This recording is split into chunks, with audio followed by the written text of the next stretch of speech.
Hello, everyone, and welcome into today's extremely beautiful episode. It feels so good to be at home with all of you. These fancy shows and tells are some of my favorites. What you're seeing in the light box today are three brooches out of my personal collection. And I wanted to share something pretty important with you today because I wanted to do a good, better, and best episode. Now, this has been out on my desk for over 2 months. And there's two reasons why I didn't do it right away. First of all, I was almost afraid to do this video. I don't know exactly why, because I don't fear very much in life. And secondly, I've been extremely busy out at the flea markets and auctions and estate sales, consuming major collections of jewelry to sell on eBay on the local level and also on Bully Run Coffee on Tuesday nights on YouTube. So, let's get into this. Before I do this, though, I wanted to show you all some of the items from past videos, which are still out on my desk because I'm still working on a few local presentations. These are pre-Columbian high carat gold earrings. So if you love the finer pieces of jewelry, please go over to my past videos. Please scroll through them and just click on the ones that you seem to be most delighted with in either the title or the thumbnail. Those were featured in a past video, and look at the size of those for high carat gold. Why I show you these first four items is because now all of them are completely free. So I bought out collections, and all four of these pieces I'm about to show you are completely paid for. And this is a classic example. I bought a very large fine jewelry collection. This ring was sold as 14 karat gold and a cubic zirconia. And through further research of my own, that is a natural, very large diamond. It's earth mined. It's a beautiful stone. It's very sleek marquee, but look at that chunky 1980s mounting. So yes, that is now free to me. That cost me no money, and I didn't have to do the YouTube thumbnail of me looking really confused, pointing at a mansion going, I'm going to $1 million estate. I do these things on a daily basis, and I don't bring all the victories to YouTube, and I probably should. So that was one of the pieces that's now completely paid for. Maybe when I sell it, I can afford a decent manicure. So anyways, that was a beautiful diamond. These diamond earrings, this came in another collection, and now these are completely free and paid for. They're very, very large diamonds. Again, they were featured in a past video. I love the color and clarity of these diamonds. So I just do my channel differently, and from time to time, I won't always show you the mega victories. I will bring them to videos, but I kind of don't boast about it. I kind of just skip over it because, again, I've been doing it for over 30 years now. This is that massive, just incredible amethyst. So if you're a lover of amethyst, please go over to the amethyst video that I did.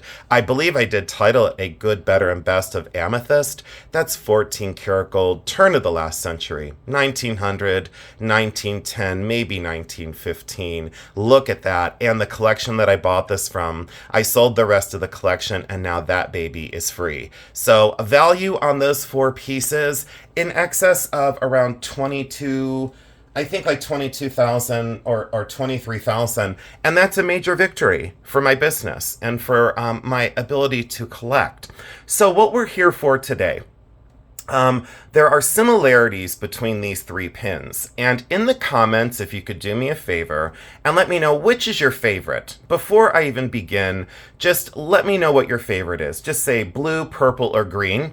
That'll make it easy. So just put in the comment section, what is your personal favorite based on design and based on craft? What would your personal favorite be? My personal favorite was all three because I obviously purchased all three. Now these are very different, and I will get my pointer for you. These are similar in design, and what wasn't fair, or I think the hurdle that I was encountering, was considering this a good, better, and best. And the reason why is it's very apparent in materials and craft that there is definitely a difference of the three. So there is a difference, but there's also that similar design aesthetic or design motif of a vase of flowers. So you have these vessels and then flowers and a vase and flowers. So as I look at the dates of these pieces, this could be considered late 1930s into the 1940s. This kind of goes 1940s into the 1950s, and this one goes 1950s into the 1960s. All are pre-1970 by quite a bit. So as I look at these three, I look at the design and say, they're just absolutely beautiful. I will show you the back of each because I do want to discuss the construction. I want to talk about the materials. So what I would consider is good, better, and best. That's the way I would consider it as a jewelry historian. Again, it's not fair to put costume against fine, and if you haven't figured it out, this is costume.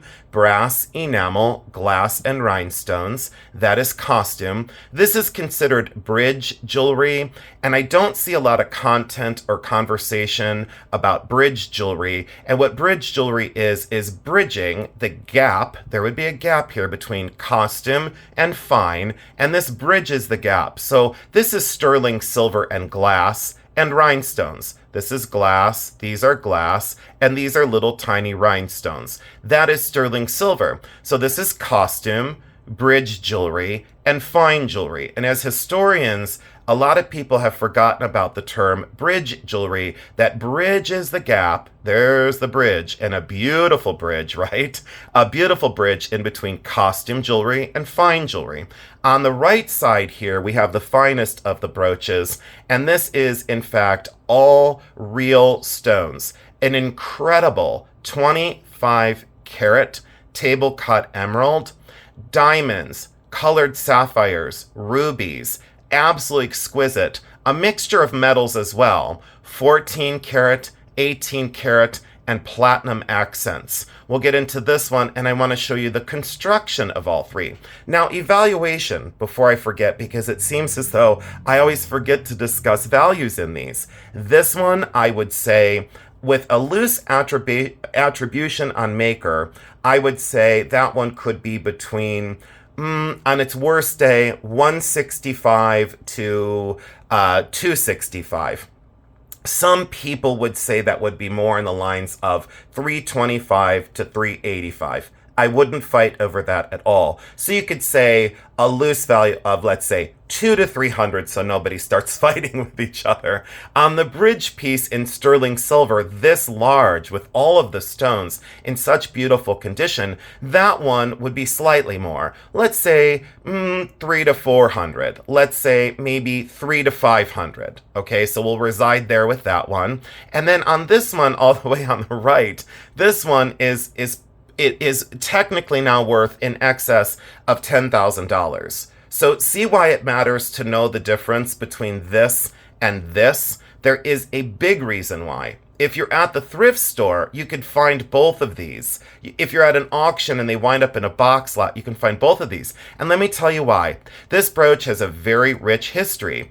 Where I purchased it from, and let's bring it up to the camera, where I purchased it from was an auction house here that is nationally followed. A wonderful, wonderful auction house here local.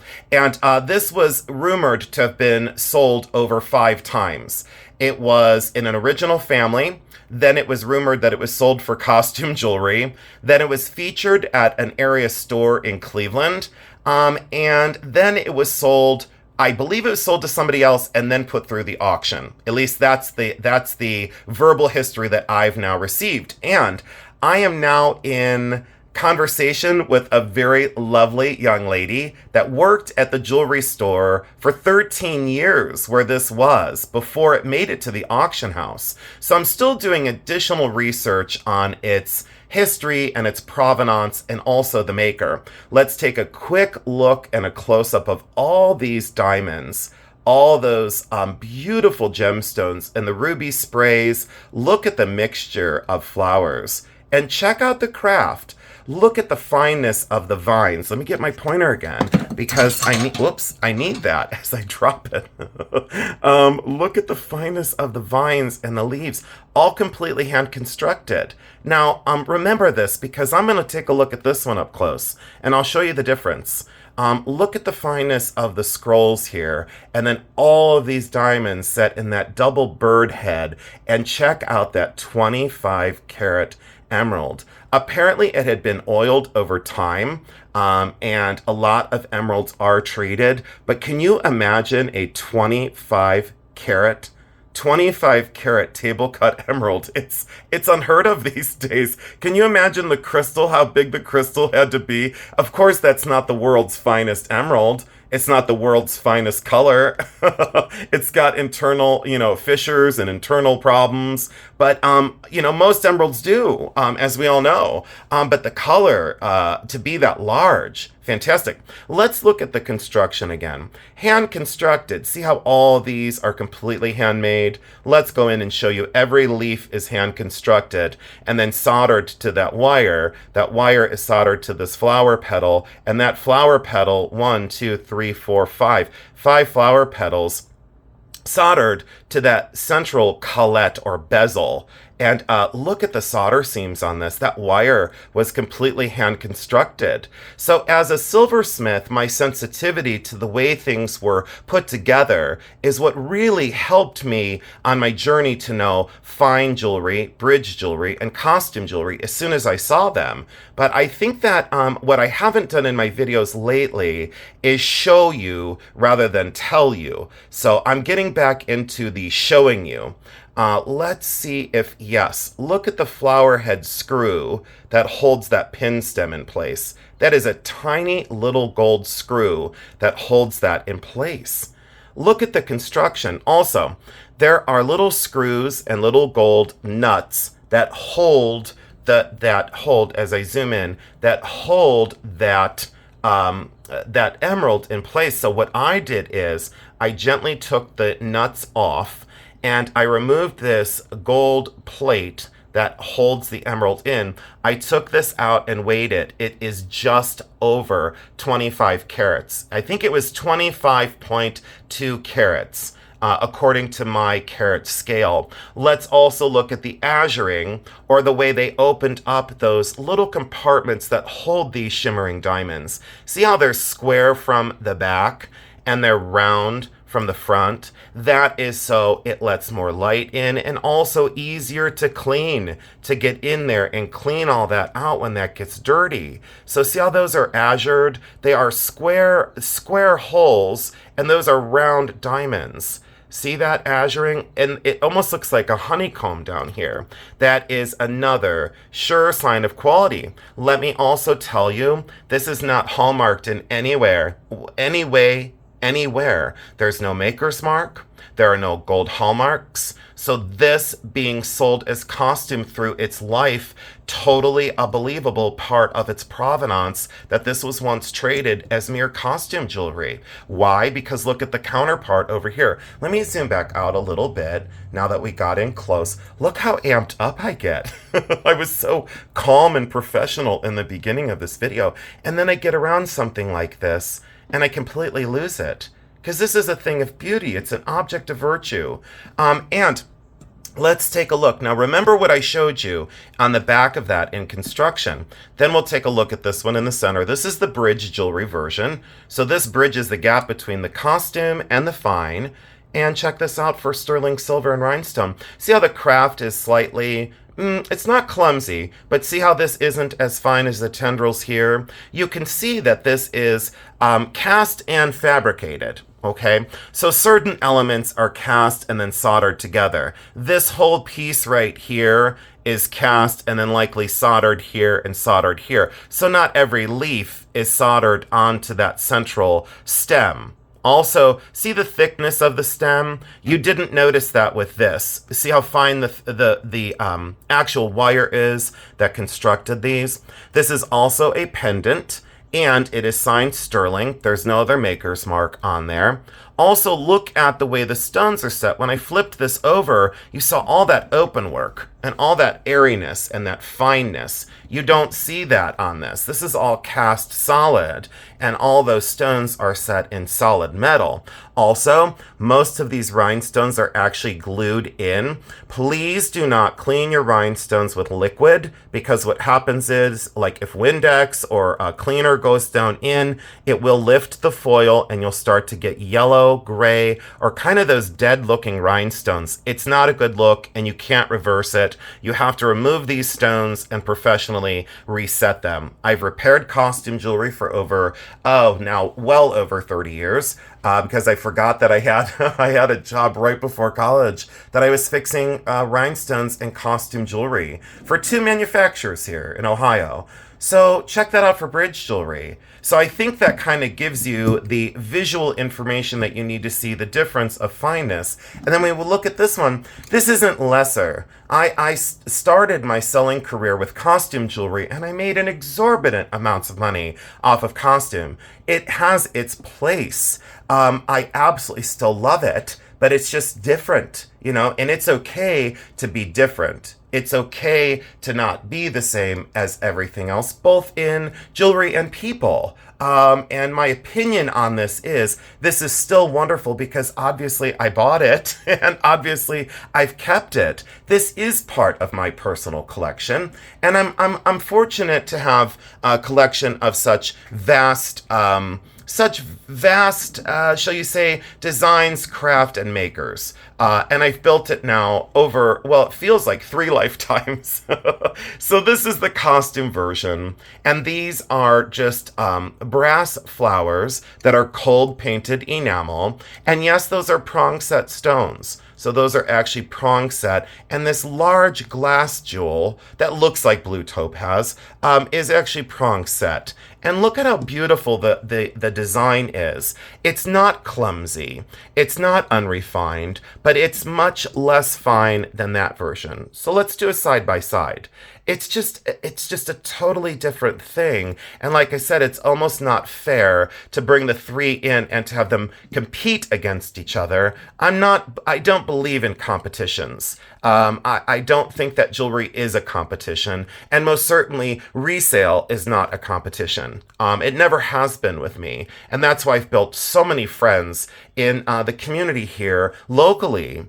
There is not a single person in the resale business here locally that I don't get along with. We've built a beautiful friendship with all the people involved in resale here. Now, there's a lot of infighting with the diamond industry here, but let's not get into that. Let's stay positive. So this is spelter. This is a white metal, but do you see the kind of unrefined detail? This is all completely one piece cast. This isn't fabricated together. This is one piece completely cast in spelter. So that's all one piece, when this was all little pieces all soldered together.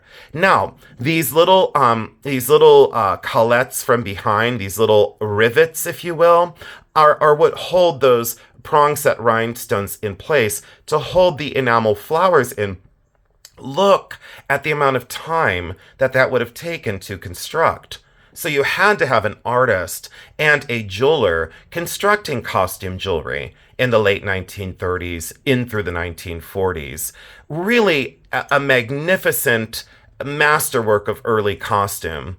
There are several different makers I can attribute this to. I choose not to because, oh boy, on Facebook, the fighting, woo-wee. Go into the Facebook forums on costume jewelry and wonder why I'm not there. Oh, it's unbelievable. But this is all cast in spelter, and then those are riveted through. I think that kind of sums up exactly where I wanted to go with this video. I hope you found this helpful. I hope you go out and search. Let me zoom out a little bit and give you the full perspective. There you go. And I hope you go out and know that these treasures are still out there. Could you imagine going to a yard sale and buying this beautiful, fine jewelry version for a costume jewelry price? Also, I think when this one came into me, I think I did pay I thought I paid 80 for it, but this has been over 20 years ago. I think I paid 10 or $15 for this brooch. This one, I think I paid her maybe close to 100 or so. So there's still a tremendous amount of profit there. And then this one, I don't want to make a comment on what I paid. So I did have to fight for this. And let me tell you another thing.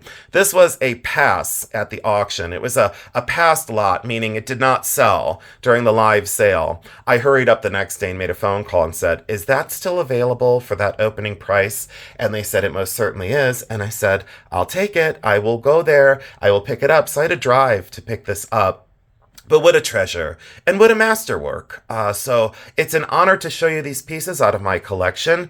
I hope you enjoyed this video. I hope it made a whole lot of sense. I hope it helps you in your journey at the thrift stores, garage sales, auctions, wherever you go to acquire these treasures and hunt them down. I hope that gave you a little bit of further insight into the jewelry world. And again, I just want to thank you for your time and your attention. You're all so wonderful to me, and I mean it when I say I love you because I do.